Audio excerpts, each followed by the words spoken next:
Hi guys, welcome to Astrology and Earth Magic. I'm Jen. Thanks for joining me today.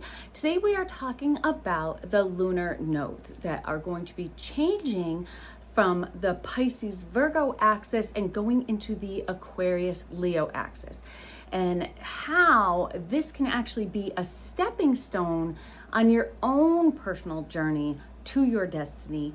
So later in this video, we're going to go through how it can really help you and give you that step up, and we're going to go through each rising sign and see where it falls in your life. So you want to stay tuned for that. So let's talk the nodes.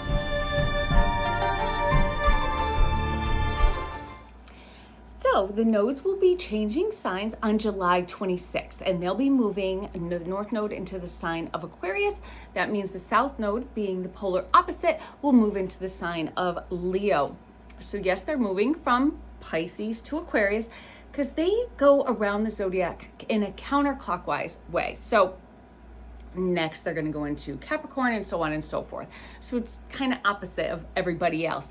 But before they move into their new signs, we do have some very provocative aspects to deal with first. And this is with our two really most stimulating and sometimes volatile planets that we have, that are Uranus and Mars, in their aspects that they're going to be making with the nodes.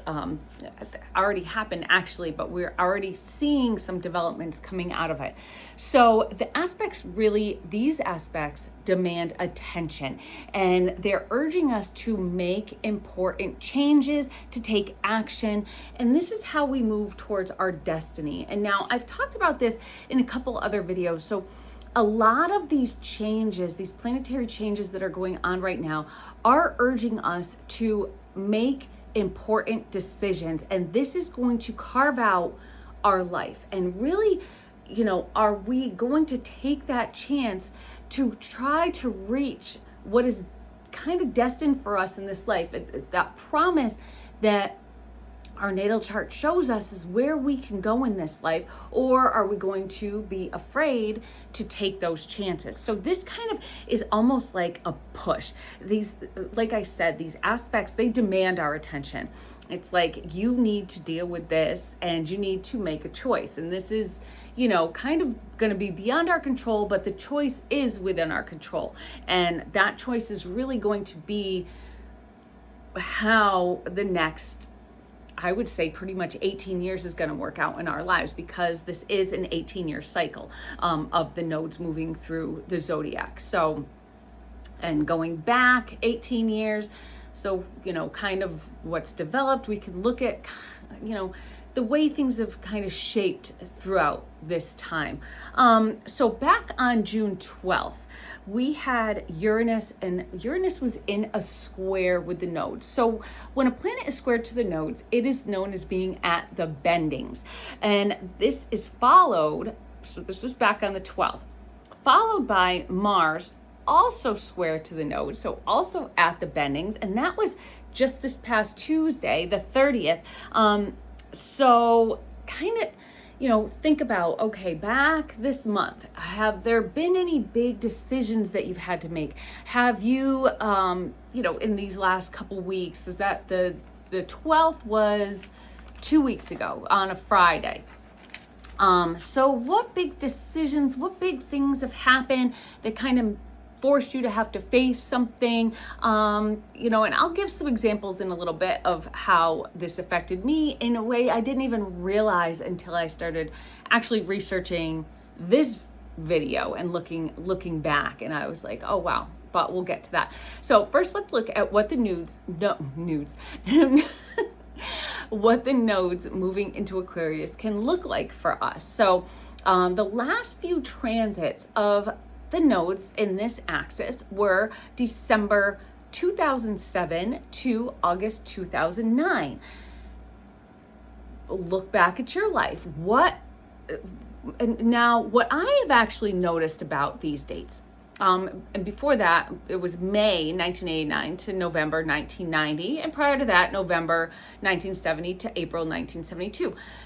What I noticed So the 2007, of course, I went through that one. The 1989-90, I also went through that one. The 1970 to 72, little couple months before my time, but that was maybe my parents, preparing for me to come around. But I noticed that before the nodes changed are the times that I had to make these big decisions.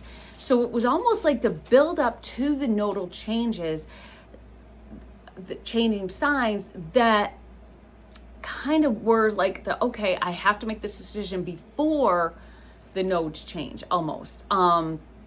That's how it really has worked out in my life. And these two times in my life were super impactful. So think now about your life, what it looked like back then, if you remember, and if you are old enough to have lived through one or two or even three, four, whatever of these. So what changes and decisions were made? How has your life, in that first 18 years changed within the next 18 years, and then the next 18 years after that, if you've been through them? So you can kind of see what themes you're going to be dealing with this nodal change as well. Now, again, I've been through two of them. They were very impactful, like I said, and the decisions I made at those times really changed the direction I took in life. And really it was about decisions and about opportunities that were offered to me. Something that was kind of like, I remember especially with the 2007 to 2009, I had a choice. So it really, the thing that changed my life then was I got this job outside the home. And I'll kind of get into it a little bit more.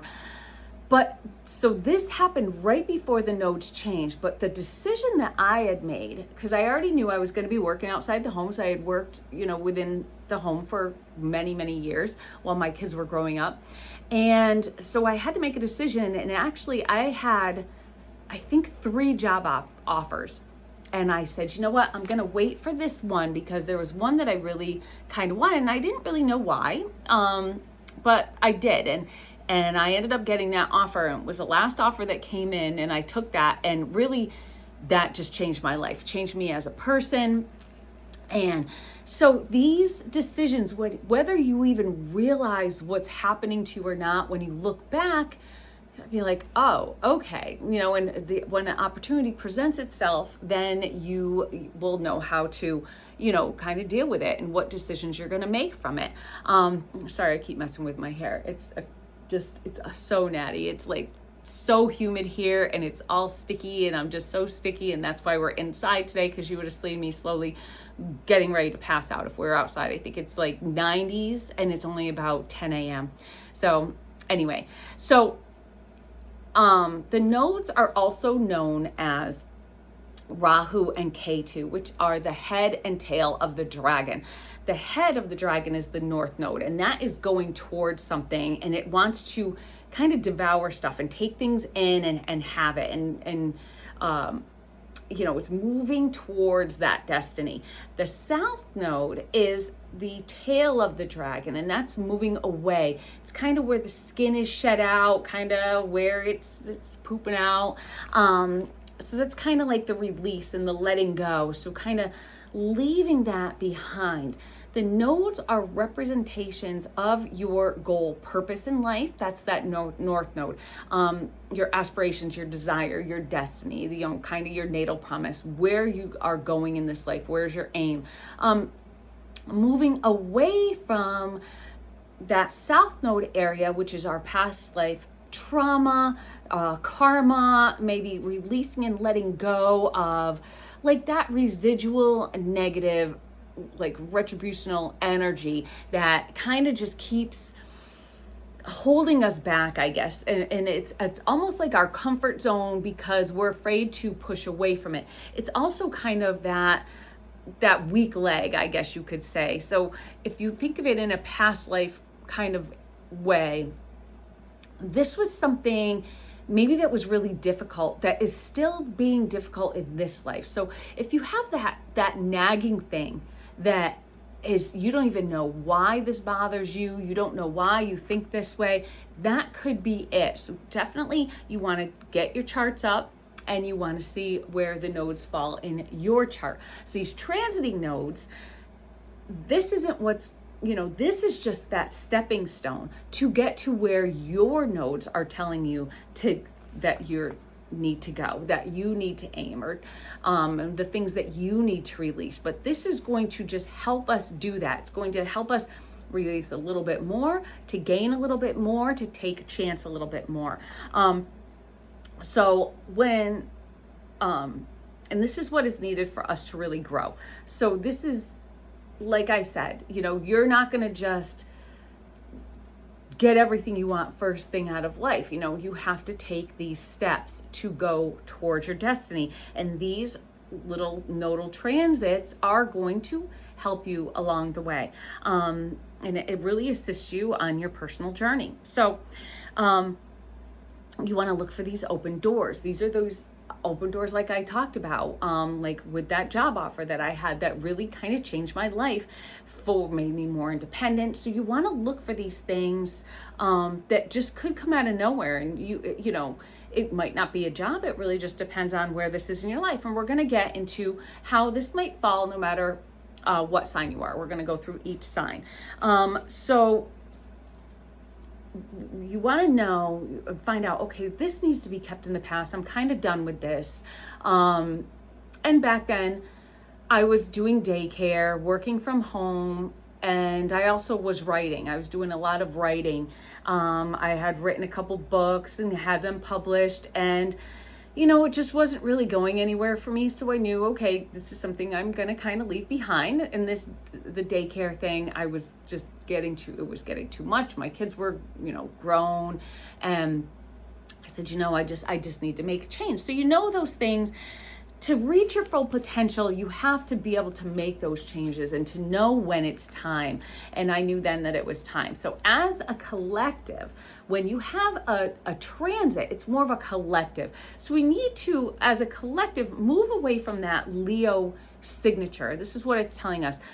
Kind of that egotism, the larger than life, look at me type thing, follow me, that kind of celebrity stature, that celebrity worship. But we have to get away from, feeling like the sun has to revolve around one person, where looks, charisma, status are the most important things. And we're moving into more of a kind of humanitarianism, like, okay, so what can I do? Maybe getting together with a group of people, maybe more a collective independence instead of just that solo, looking at that one shining star. We want to do this as a collective. It's more of like a group effort, I guess you could say, able to accept a new vision of the world also, because Aquarius is about those innovations and that new technology and those new things and being adaptable to this change. And yes, it is a sign that's ruled by Saturn, but it is also about change and almost creating a new normal and, really pushing those boundaries. It's just trying to really move out and, being open to this originality, being open to individuality, new ideas, and, how this can benefit just all of us as a whole. And, we hear a lot about being very progressive. We hear about progression in government, progressive in technology, and even in humanitarianism. You hear a lot about that, especially everything here that's going on in the US. I assume it's kind of a thing going on everywhere, but this progressiveness. And, but you want to also be careful on what we are progressing towards, because Rahu can also go a little bit too far. Rahu has a tendency to get greedy. So, if you are wanting to, if your destiny in life, or if your destiny with this transit is to, maybe make a little bit of money, being greedy could make you go a little bit over the top, to step on people, to, same thing if this is in like a career way. You don't want to go too far in trying to get what you feel you're destined to get. So you want to be careful. You want to be careful with all this progression. So when we look back, we can see how some of these progressive ideas and progressions in technology have really kind of bit us in the ass a little bit, I guess you could say. They benefited us, but they also maybe were a bit too much. So that's that shadow side of Rahu, that North Node shadow side. So one that can be selfish, overreaching, wanting more and more and more, and that it's just not enough, fixed on power and not giving a care about, the cost of fame and fortune, and just, who it's going to push away. You don't want to push away what helps you, if you know what I'm trying to say, because you're moving towards something. You don't want to leave, the little people behind, your family behind, or whatever, the things that do give you that comfort. So even though these are polarities and these are some things we have to move away from, that South Node does bring us that comfort, and it does bring us that support that we need sometimes to move ahead. And we don't want to just get rid of everything and totally just give up on everything to get whatever we want. Because a lot of times you will end up regretting it. And you hear that with people that win the lottery, that, just wanted so much money, and they finally get all the money in the world. And then it's just like, they see the shadow side of the people that they love maybe coming out, or they see the shadow side of having all this money and what comes with it. So it's also creating illusions of like a paradise, using, deception really to convince others to see your vision. It's like, oh, this is going to be the greatest thing in the world if we could just do this. If we could just get everyone to get on board with this, then this would be the greatest thing in the world. And, this is kind of everything that goes on, with elections and all that in the world, because everyone gives you this promise that if you choose me, everything's going to be great, and I'm going to make all these great things happen. You all are going to be rich, and you're going to pay less taxes, and prices of everything are going to go down, and we'll have free this and free that, and everything's going to be hunky-dory, or whatever. So it's kind of giving you promises of, things that are really almost, illusions, just to get you to kind of think that way, because they want to be on top. And that's what politicians are known for doing, So that is kind of that shadow side. It's like giving you that false illusion so that you'll choose that. And I say politics because it's an easy example, but the same thing could be like ads in a, for hair care. Like, oh, look at how much more beautiful your hair will be if you just use this product. Now, I would try to use a little bit different product today because mine is a horrible mess, but it's like, oh, wow, I could be so beautiful if I just got this, and so much more beautiful than if I got this. So you can see how, just those promises of, and those illusions of, everything being so grand. So in the past, looking back, of the nodal transit, North Node in Aquarius, we have first the 1970-72. So what was going on then that we can kind of look at to see what to expect. So we know that this is a lot about technology. So actually back then, floppy disk came out. And if a lot of you probably are too young to even know what those are, but really it was when computers first came out, they didn't really save anything. So you had to save everything to a floppy disk, kind of almost like a flash drive. So, but this is what you saved information on back then. So it was a way of storing data, and really they were available to the public for the first time back then. So, people could be saving things, and it was a lot easier to keep things like that, kind of like all that data, instead of just letting it go, writing it down, keeping it in books. You have it there. In the 1990 transit, we saw the emergence of the World Wide Web. So we think, okay, that's fantastic. This connected the world to each other. We also had the Hubble telescope, and that was connecting outside the world, So there's a lot that we see coming up too with space travel, technology in space. So you see how every time it's a little bit more and a little bit more. So we had the space telescope, and we even had, back in the 90s, the early gaming devices, like those handheld devices. So you could actually, walk around holding this technology.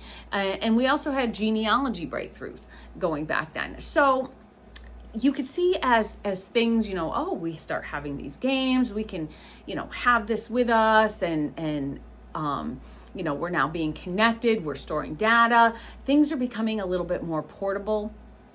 Especially even with the floppy disk back in the 70s, you could store your data on one computer with this floppy disk, put it into another computer, like, the way flash drives are today. So then we have the 2007, 2000 to 2009 transit. Now, during that transit, the iPhone came out. Smartphones, the Kindle, and other kind of e-readers.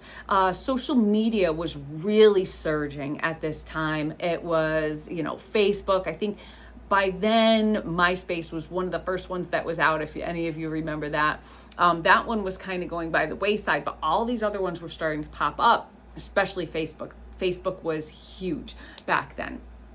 And technology also was more transportable. You could always, we always are able to be getting a hold of, which it's so much different than the way I grew up, because I remember when your mother wanted to get you inside, they would just yell out, and you knew to be home when the streetlights came on. There was no calling your cell phone to get you to come home or texting you or anything like that. It was all just, if I think my daughter's at this person's house, I'll call her family, because the phones were in the houses, up against the wall on a cord. So, we're always available. So it's almost hard to say, like, I wasn't near my phone, because people have them in their hands all the time. So we're always trackable, we're always available. Things at our fingertips, phones at our fingertips, technology right at our fingertips. Now, with this current transit, we see this build up, like I was saying, towards increasing interest in space travel technology. Also AI. AI's huge.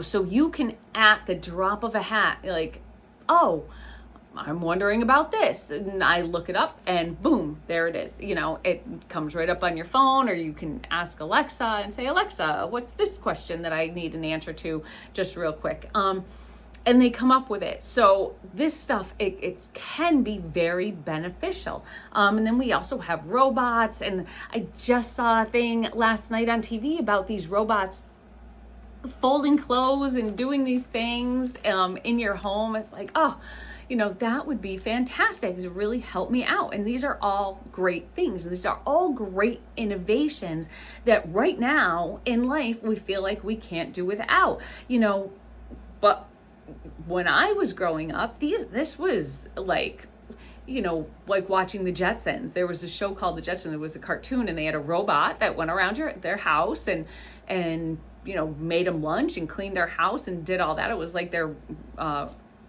like a maid, but in a robot form. They also had TVs that were like on the wall that came down, kind of the same as like cell phones and portable devices like that.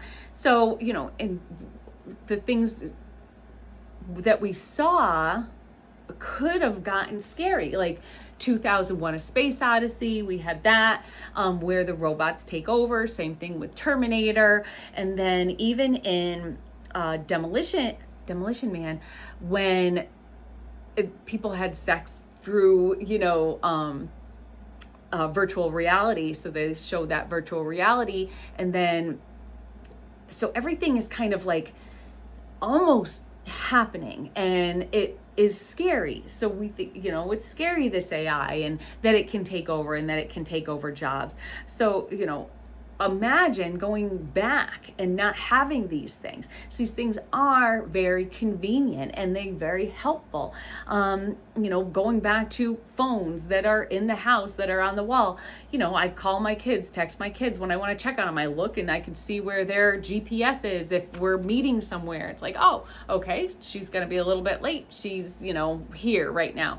So, I mean, it's so easy and trackable. Also, just pulling out paper maps instead of just like typing the address in, and you can go anywhere in the world by just typing the address in, and your phone GPS will do everything for you. Same with phone books. You don't have to have phone books when you're, you know, needing to get in touch with somebody. You just push a name and there it is. And back, like I said, about asking Alexa or stuff like that, like asking for information using AI, we used to have to get an encyclopedia. So the encyclopedias, there would be one book per letter, and you'd have to get the letters. Like, okay, I want to know about apples, so I'll get A and I'll look up this kind of apple. And that's how you had to do it. You couldn't just, you know, go and ask Alexa back then. You had to do everything by hand. So it has made everything much easier, but you also want to look at the shadow side of it. And, you know, with technology now, like I was saying, everyone can track your every move. So, you know, maybe you don't want to be so easily reachable. Maybe you don't want to be so, you know, I remember one time at my old job, I was on vacation. I was actually on an island having lunch with my husband and my, I think it was my daughter and her boyfriend at the time. And they called me from work and they said, oh my God, we have to give this money back and it's an emergency. Is there any way you could help us? Because no one knew how to do it. And even though I was on an island, I could pull up my device and I actually did it. So it's helpful, but it also is annoying that we can't separate ourselves anymore. You know, when we go on vacation, are we really on vacation like we used to be? Also with these gaming devices and things like that. So, you know, it keeps us from being part of society. We see that there's a lot of people that get addicted to these things. Same thing with social media. So, you know, you don't see things with reality. You see things in kind of a fantasy because you're playing these video games all the time. So this is kind of like a fantasy. It's like, oh, I like playing these golf video games. Well, why don't you get out and try golfing for real, you know, and maybe you'll have fun and you'll actually succeed at it. But they'd rather just do that. So I think it makes people a lot more lazy. They're sitting on computers talking instead of, you know, calling and asking for a date. They're doing it through text. So we could see that there's these shadow sides. And also, when we talk about data being saved, we see a lot of this data, I guess you could say, especially with social media and posts that you've done, coming back to haunt people. So like, oh, remember this tweet that you put out, you know, 15 years ago? Well, that was horrible. And then you're shunned or you're canceled, I guess you could say. So this is how this can be also destructive and not healthy. And especially social media, I'm not a fan of social media, honestly. I think that it just gives people a chance to be nasty. It brings out the bad in people. It makes people, you know, think that it's okay to say nasty things or make nasty comments. Also, it shows a fake side of life. Now, do you put pictures up and stuff on social media that is negative and shows like, oh, this part of my house, my pipes just blew? No, you're going to put like when you're on these great vacations, when you buy something new, when you redo a room, when you do, you know, when you have a nice, beautiful outfit on, you're going to try and make your life look as good and positive and, you know, I guess envy causing as possible. So people don't see what life is really like, and, you know, kind of the trials that, you know, there's some people that put all their bullshit up on social media too. And it's just, to me, it's all a little bit much. So, and also the AI and the robots doing all the thinking and working for us. Like I said, with GPS being on our phones, can you imagine trying to find a place? I was thinking about it the other day, because my in-laws, who are older, they were going somewhere and they ended up going to the wrong place. So first of all, how do you look up a restaurant? Back in the day, you'd pull a phone book out. Okay, where's the phone book now? And they didn't have their cell phones on them, so they couldn't look up the restaurant name. They couldn't, you know, and then it's hard to remember people's numbers. Like, we had everyone's numbers memorized back then. So we could just call people, you know, go into a business, call somebody. Now you're asking someone for a cell phone. And I was just like, I can't even picture if one of my kids, for instance, had to find a place on their own, no cell phone. Okay, this is the name of this restaurant, find it, it's in this town. I really don't know if they would be able to do it. So it does become like a crutch, and it does make us more and more dependent. In my line of work, I do accounting, so numbers, I barely have to think. You know, when it comes to actually adding things up, you don't have to know any of that stuff, because it's all just done for you. You just have to know where to put things and, you know, what categories, but everything's kind of done for you. So anyway, it makes us more and more dependent on technology. And you know what it's like when they talk about if something's going to happen to the grid, we're all screwed. I remember in the year 2000, the whole grid was going to go down because of the 1999 to 2000. And then, you know, everyone was so scared, and it was called Y2K. And we all thought, like, oh, what's going to happen? You know, planes are going to fall from the sky. So, you know, we come very dependent on this stuff when it wasn't really necessary way back when. You know, what we have to know, when is it too much? When are we becoming too dependent? And that's what I mean by getting to this shadow side. But change is needed. We like to have this. We like to have our lives be a little bit easier because we can do more things now. And I spoke earlier about Uranus and Mars being at the nodal bendings, and how this is a critical moment. This is a critical point. Attention, action is needed, and a decision is needed to really get us towards, you know, a collective destiny. So with these transiting nodes, it's more as a collective. And I spoke about this in my Gemini new moon video, and I'll attach that up here. I'll link that up here, and I'll probably attach it to the end. If it's not attached at the end, I'll put it in the show notes. So in that video, I talked about, you know, how this total disclosure, these big tech innovations, and what has happened. And so on the exact day, so I made that video a couple weeks before. I did make that one a little bit early, so I didn't know how this Uranus at the bendings was going to play out. So one of the big tech news was SpaceX. On the day of that Uranus at the nodal bendings, SpaceX went public, so it was able to trade on the stock market. And here we see space and technology, two of, I think, the big things that are going to really come out with this nodal change. And it's very Aquarian focused as well. Making this going public made Elon Musk, the owner of it, into the first trillionaire, the world's first trillionaire, which is insane. So now, is that a sign of the shadow side of Rahu, like wanting too much? Like, a lot of people are very angry because they said, well, he shouldn't have this much money. This is ridiculous that he has so much money.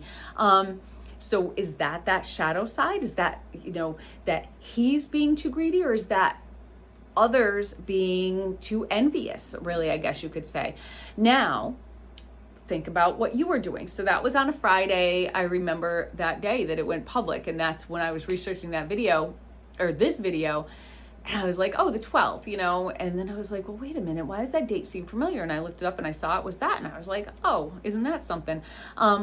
So we see that big opportunity that was given, and what else happened is many of the people that worked for him actually became really rich at that time. So they had the opportunity to gain wealth from that. And, you know, and they were able to attain that. So did you at that time do anything to push yourself out of your comfort zone with that promise of a paradise coming? Like, did you buy stock in this thinking that it was going to skyrocket, you know, SpaceX skyrocket, you know, right? So next, we had the Mars at the North bending on June 30th. So that was just this past Tuesday, a couple days ago.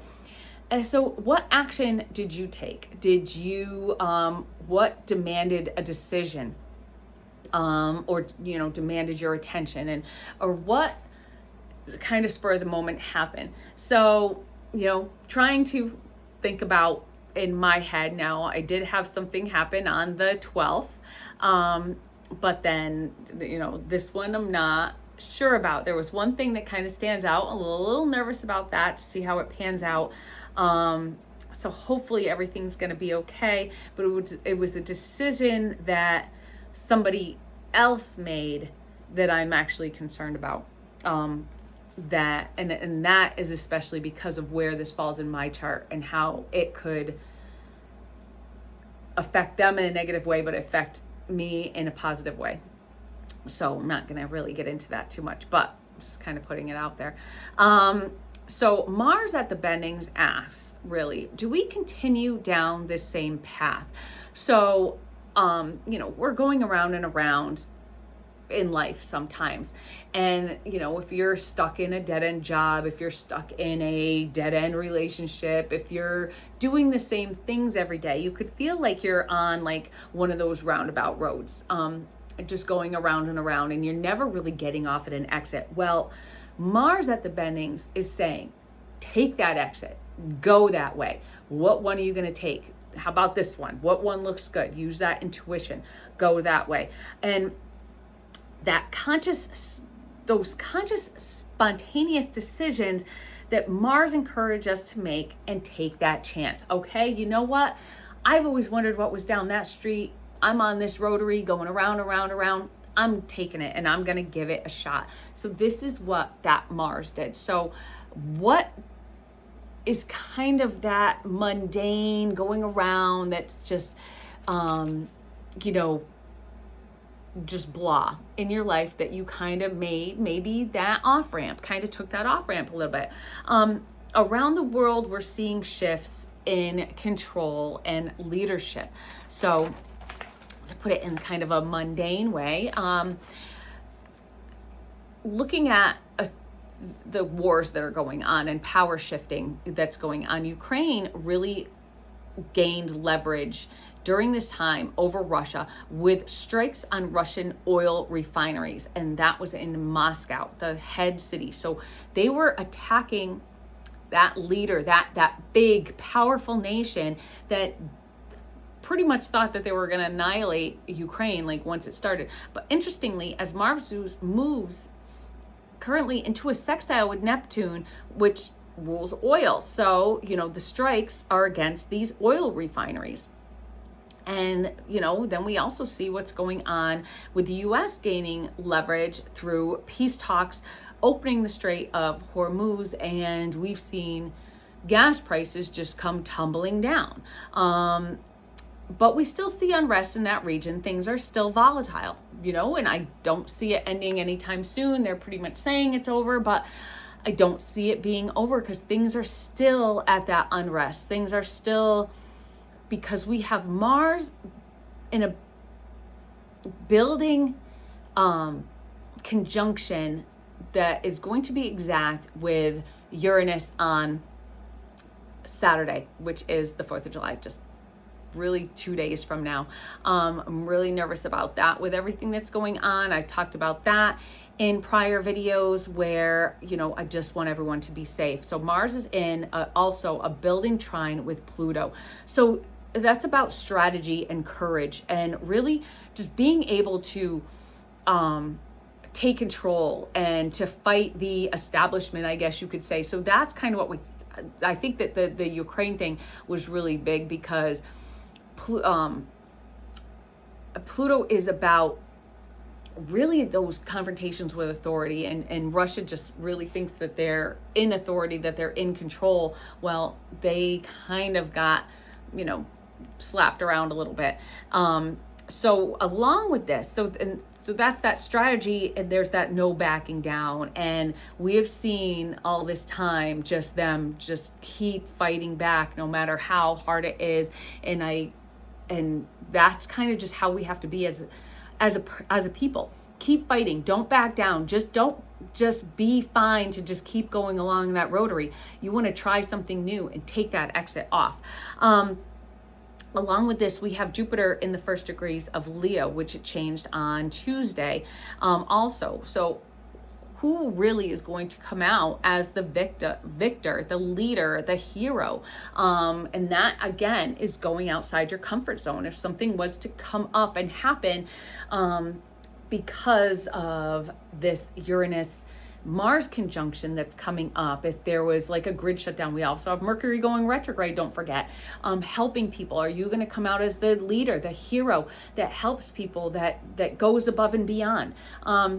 So this really can be telling, and those type of things. So say something happens, you're at a parade, and, you know, firework goes out of control, and you go and help people. That could really boost your reputation. So you could see that if that maybe is this transit's happening in your 10th house, you know, boosting your reputation because you're helping others, coming to their aid, and it really helps, you know, and then you're on the news and it's like, oh, look at this.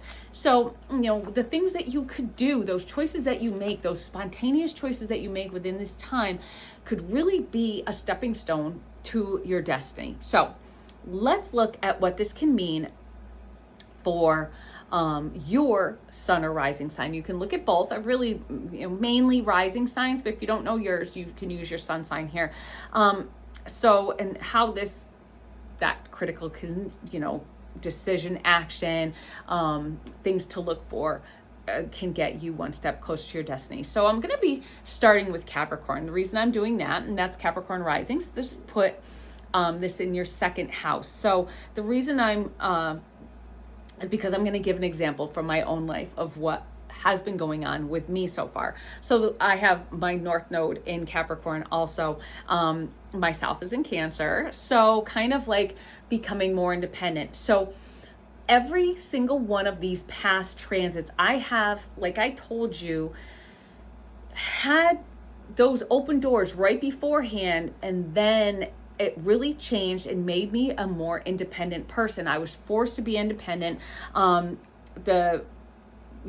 It's loving myself and having that confidence in myself to take these chances and go for jobs that maybe I thought were a little bit too hard for me, and not be so dependent on a partner. And that's kind of where my life was before the 2007 is I was working at home. I was much more dependent on my husband at the time. And once I got that job, everything changed. And I knew that I could be an independent person, and I wasn't just going to, you know, just be, you know, sitting in that unhappy place. So, I learned to be more confident. I learned to take chances and to change my life, and that some of those decisions I made, be it very, very hard, were very beneficial. So also in my 89-90 transit, I graduated from school. My family, because I had lost my dad right before that, we couldn't afford college. So I knew I had to just start working. And that was just like, I've worked for myself and taken care of myself pretty much my whole life. And I've always been very self-sufficient. So that was that kind of push, like I didn't have a choice. So, even way back then when I was just 18 years old, and I was moving out of the house, I even moved out back then. So I really went and became way more independent. So my example in the 89-90 transit, and then that one, and then with this one as, and then when I got that job. So now within the next transit, in the time building up, we went really outside my comfort zone. So with this one that's going on, I was that person that on the 12th, I went and I bought a whole bunch of stock, and I pulled a whole bunch of money out of my savings account. Now, this is not something I've ever done.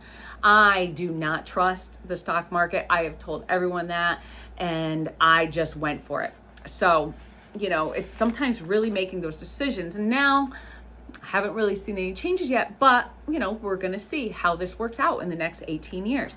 And, so if you are Capricorn rising, this could be this, because it's in your financial house, you're making decisions financially, and you're kind of moving away from having that anxiety, because that South Node is in your 8th house. So you're moving away from that anxiety and fear and moving towards change. Sorry, I'm running a little bit long here, but now Aquarius rising will put this in your 1st house, the 7th house, in the 7th house axis.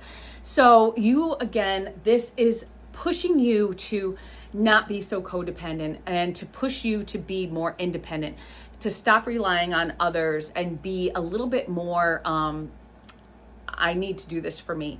So putting yourself first. Also choosing to be single, maybe if you're in a go nowhere. So maybe if you're on that roundabout and you need to get away from what's holding you back and what's being stale and what's not working for you, and you want to have faith in yourself. To choose yourself can be that key. Put yourself first. And if you're that person that has always put your partner first, this is when you have to kind of change that and put yourself first. Pisces rising will have this fall in the 12th house. So this is really just showing compassion and being that compassionate person, where you would have normally looked the other way. Unsavory things, maybe homeless, people with addiction.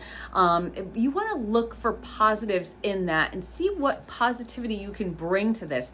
You want to have an open lens, and you want to kind of move away from that nitpicky kind of more that 6th house, which is kind of that judgmental, more judgmental, being less judgmental, and moving towards having a more open mind and having an open lens and being more accepting of maybe what was once unsavory to you. So just having that, kind of using your heart, and stop being so closed-minded, stop having so much judgment, and just being open-minded can really just be a big help, and also can make you feel better as a person, and kind of just boost yourself.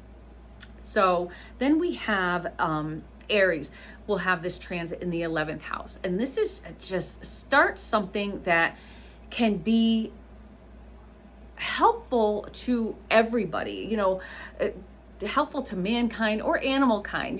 Maybe do something, a GoFundMe for a family that's in need, their house burned down. Really take the reins and help people, like gather a group. You want to call out all, that one of those horns, and call out your group and gather them together, and what can we do? Like, let's do a Habitat for Humanity or something that is that Aquarian. You want to do this by helping people, and you want to move away from that 5th house, which might be more about like, oh, I want the spotlight on me. I want to stand out. I need attention. This is putting attention elsewhere. Use that the networking that you have to really focus attention somewhere else on somebody that's in need. Get away from just that focus on just being needing all that attention on yourself. So Taurus this is happening in your 10th house. So you want to look for those career opportunities to come your way. Maybe a change in career, maybe to be a hero for somebody, like I spoke about. You know, if you see something, do something. Don't just be that standby person that just kind of lets things happen and you just ignore it. So this is opposite your 4th house. So 4th house can be kind of that, you know, dependent on family, maybe a little bit immature. And now you're kind of growing that maturity and you want to be that leader. So we want to show how you can be that leader, show how you can really put yourself out there to help and stop being kind of like that mama's boy or mama's girl and sitting in the basement, and putting yourself out there, putting that face out there, and really just to boost your reputation, to show the good that you can do. Now, Gemini will have this in the 9th house. 9th house, it's expanding your culture, getting to know other cultures, traveling, getting a bigger worldview, you know, kind of just expanding your horizons. Don't be so, you know, oh, I just wanna, you know, I just traveled to these couple little places. Go across the country if you hadn't, like, enjoy especially if you're here in America. We see what's going on with the World Cup right now, and everybody is here in the United States loving it, and they're like, this is the greatest place ever, and they're, you know, you see all these chants and singing going on, and how they're loving everything, ranch dressing, the song Country Road, and it's really fun to watch. So it's really taking in, they're enjoying this. You want to get away from that 3rd house, which is that more almost kind of two-faced and kind of that just saying nasty things about, you know, oh, this is, people just saying nasty things like, oh, this is the worst country in the whole world. And this is, you know, you could say it as far as that, or you could, you know, it's just moving towards something different. Like, oh, well, I didn't think that I would like that. So instead of just being that not nitpicky as much as like almost like a two-faced person, a gossipy person, just someone that says negative things, you want to move towards that more positive. So that's Gemini in the 9th. So if you're a Cancer rising, this is going to be in your 8th house. So I say go outside the box here. So this is doing things a little bit differently. So you're getting away from that superficiality, getting away from just money, and maybe going a little bit more into nature, you know, doing things maybe a little more holistically, focusing on like natural things instead of that superficial, instead of like, what do I have? Maybe even go to a psychic, go to a tarot reader, astrologer, pull a card, you know, and see intuitively what maybe you should be doing. Maybe, you know, sell everything and just, I'm gonna start exploring the world, and I'm gonna just start doing something different. You know, you want to overcome that anxiety and just kind of broaden your horizons a little bit. So if you're a Cancer, you want to really use that intuition to know what feels right. And it's like, you don't need all this stuff anymore. You want to have things that are special, that are important to you, and, you know, maybe take a chance, and maybe even, you know, okay, well, I'm going to sell all this stuff so I can pay off my debt finally. And it might be difficult and it might be sad to watch it go, but it could change your life because you could be starting fresh. So then if you are a Leo, this is going to, Leo rising, this is going to be in your 7th house. So maybe it's about finally making that commitment and taking that chance. You know, maybe you've been putting it off. Maybe you've been kind of stale in your relationships. You're going around and around and around. Also, maybe it's time to, you know, maybe you've been thinking about starting a business and you need a partner and you kind of been hemming and hawing. Maybe it's time to make that commitment. So really about making commitments and, you know, signing contracts, doing things, partnering up with somebody to kind of boost yourself and get ahead. Instead of being so independent, maybe be a little more codependent. So you see, you want to get away from that, like, I'm going to do this on my own. Well, you have to admit sometimes maybe you need a little bit of help. So this is the help that you could end up getting. So that is Leo. So Virgo, this is going to be in your 6th house. So, maybe you want to up and quit your job. Maybe you just want to change the way you do everything every day. Just kidding. Don't just get up and change your job. But maybe if you have the ability to do it, why not? Get outside of your routine. If even if it's just your everyday exercise routine. Maybe you're a runner. I decide that I'm going to start riding a bike. So maybe that is going to do something that is going to get you into a new group, or, maybe get away from that self-sabotage. It's funny. I was just talking to a friend at work, and she was saying how, I heard that running is so bad for you. And I said, I know, I'm in pain all the time and I do it. And she goes, well, why do you do it? It's like, I don't know. So this could be, okay, get away from that 12th house of self-sabotage and start, maybe doing something that's a little bit better for you, if you have something like that. So that's Virgo. Libra, this has in your 5th house. So maybe you do want to be in the spotlight. So put yourself in the spotlight. Maybe somebody's been asking you on a date a lot and you've been hemming and hawing. You know what? Just go. Just try it. So even if the person isn't your type, so maybe you're into, tall, dark, and handsome. Maybe this one's a little short, light, and not so handsome. Maybe go outside your comfort zone and you could find that one. Who knows where it can lead? Maybe decide if you've been on the fence about having a child. Maybe you're single. Maybe I don't want to do this on my own. Maybe it's time to do this for yourself. Okay, so I'm going to just, instead of just worrying about being out and partying all the time with my friends, I think I want to settle down and make this commitment to have a child. Anything like that, kind of putting yourself again first, but not first as in that first house, kind of like, I want to show that I can do this. So like a spotlight on you in a way. And this could be creativity. If you've been hemming and hawing about writing a book and you don't want people to make fun of you, or if you are talking about, so you want to get away from what the group is telling you to do and do things for yourself. That's 5th house. So Scorpio, it's going to be in your 4th house.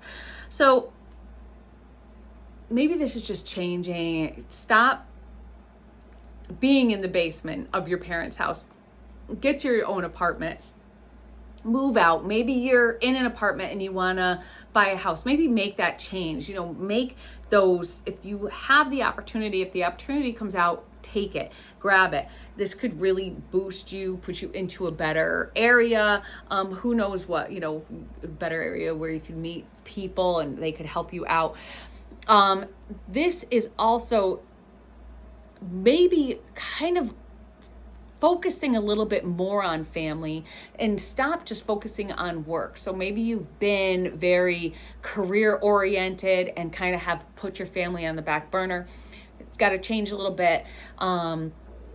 Maybe that obsession with work isn't really helping and you need to kind of get away from that a little bit.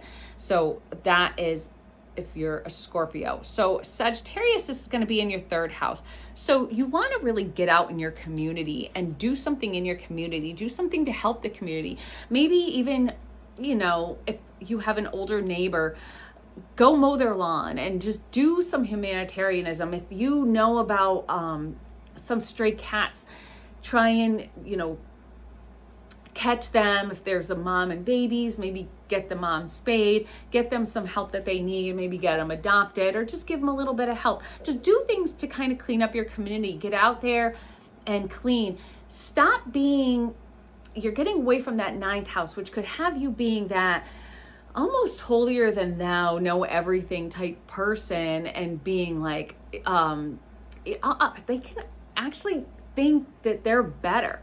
And you don't want to just think that you're better than everyone. You want to humble yourself a little bit and become a little more in your community. It's like, oh, well, I'm better than this town. And there's so many people that say that they want to get out of the town that they grew up in. So maybe it's time, instead of wanting to get out of the town that you're in, maybe embracing it and, just being, appreciative of being in that environment and loving, loving the dirt that you were born in. So that is my video today about the nodal change. I hope you guys enjoyed it. And I hope that you continue to look for the opportunities that are presenting themselves to you and take that chance. Don't let the chances get away. And you want to just have that confidence in yourself. Have the confidence in yourself that you can do it. And you want to go ahead and be that Aquarian, but you want to have that open mind. So you want to go ahead with an open mind. And I usually say peace in our minds. I'm going to say with an open mind, with positive words for others. Give them positivity and you will get that back. Have love in your heart for others and their ideals and what they're doing, and try and see their side. So you want to have the open mind, positive words, love in your heart, and confidence in yourself that you're going to make a decision that gets you towards your destiny. So I will see y'all soon. Bye.